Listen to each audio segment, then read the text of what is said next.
on 5, we're pleased to be joined by Diane Raymond, the Executive Director of the Heart of Medford Association. Diane, thanks for coming in. Good to see you, Craig. So in case anyone's just tuning in or unfamiliar with the organization, what is the Heart of Medford? The Heart of Medford is a nonprofit organization that is membership and volunteer driven, and we exist to revitalize the downtown area and to support merchants. Okay, all right, and you're working on a project called an EID. What exactly is that? An EID is an Economic Improvement District, certainly not something new in Oregon.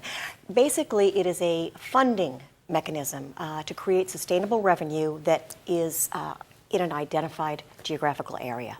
Okay, and what's the plan with the plan proposal with that you're talking is, about? you know, in this last year, we've done some really great things, courtesy of a $50,000 grant from Muir. We were able to do some marketing to rebrand downtown to Metro Medford. We have some commercials rolling out, so things that are certainly helping to make downtown top of mind.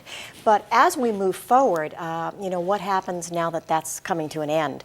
And so an economic improvement district is a way to generate ongoing sustainable revenue to continue some of those marketing efforts, as well as some other things that property owners that we've been working with over the last year feel are really important if we're truly going to, you know, have a thriving downtown. There are things that we need to see. It needs to be beautiful. It needs to be clean. It needs to be vibrant. We need to communicate all of that.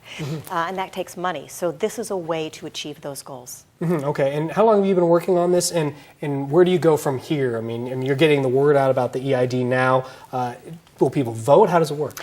We actually began the process about a year ago. We had invited the executive director from Bend, Oregon, who has a very successful EID in place, and in fact, they just opted to renew it for another 3 years. Theirs has done such a great job for the district. So we started looking at other communities that were successful with this, kind of borrowed from that model, and actually did an open meeting for the community and started a dialogue with stakeholders and property owners to say, okay, you know, what is it you feel is important, and how would we fund that?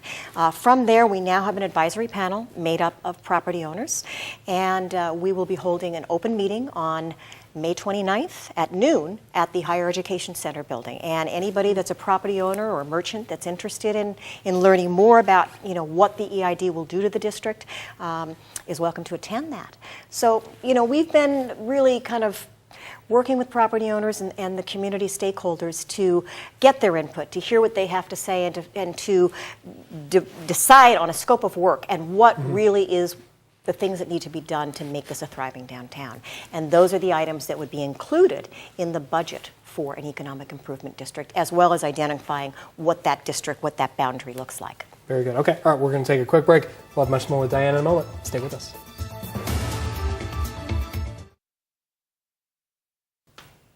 Welcome back to our 5 on 5. Again, we're here with Diane Raymond for the Heart of Medford. So we're talking about this Economic Improvement District, correct? Yes. Okay, so how much money are we talking for this?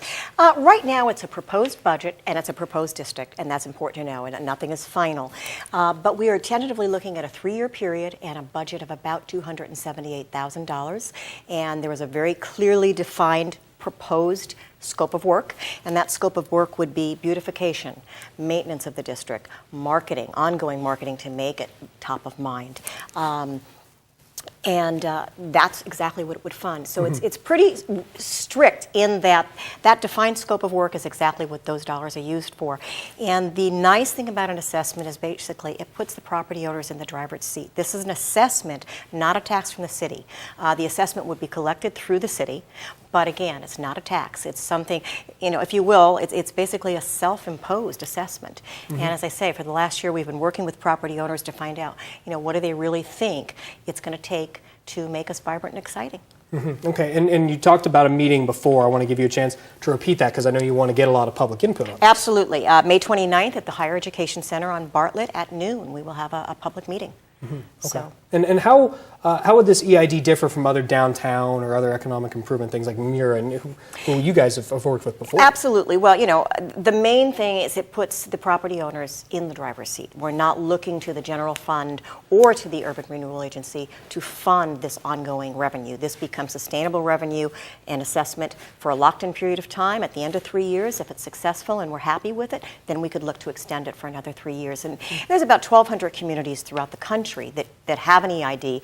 And some of our closest neighbors would be Salem, Portland, Bend, McMinnville. They all have EIDs in place that are very successful. So we're not reinventing the wheel. We're borrowing from a model that we've seen work. Okay, all right. And can people find out more information on your website or anything like that? They can, heartofmedford.com, and we've got a copy of a question and answer sheet that hopefully will answer any immediate questions people have, and then, of course, they can attend the open meeting. Very good. Diane, great to see you. Thanks for coming. Great to see you, too. Thank you. Appreciate it. Stay with us. We'll be right back.